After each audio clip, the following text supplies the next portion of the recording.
What if the fear of choking became so strong that even the thought of swallowing food makes your heart race?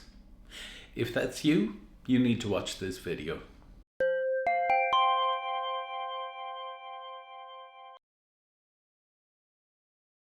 Hi, I'm Paul Hunter, a clinical hypnotherapist here at Cork Hypnosis Clinic, where I help many people overcome many fears and phobias during the course of a typical year.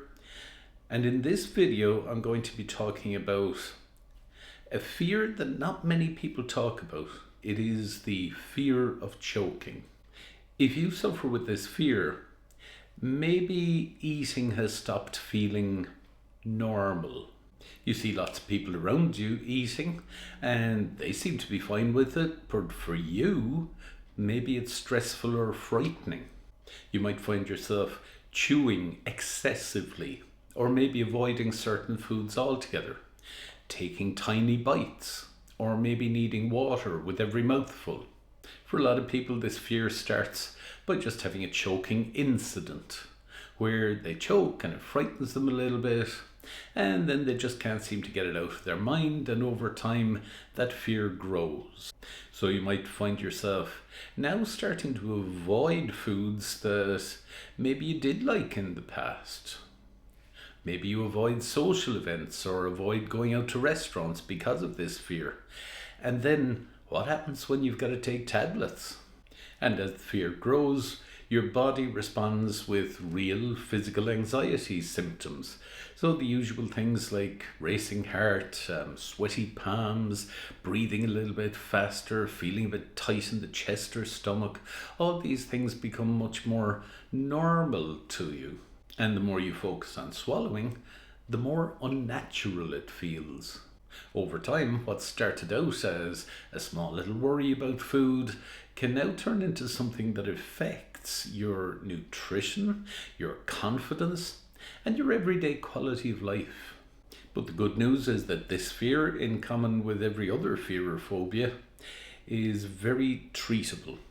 At Cork Hypnosis Clinic, I use hypnotherapy, NLP and CBT to help to gently retrain the mind to judge food as safe rather than a source of danger.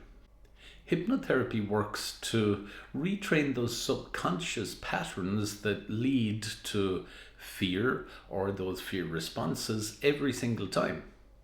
NLP helps to retrain how you talk to yourself and how you represent this fear to yourself and your mind.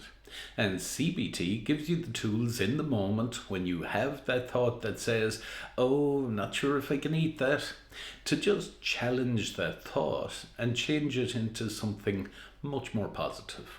And just to be clear, my approach is not about pushing through the fear, because in a lot of cases all that does is it just reinforces the fear. Using the therapies that I use will gently retrain those subconscious patterns so that your mind always recognizes food as a source of comfort and safety.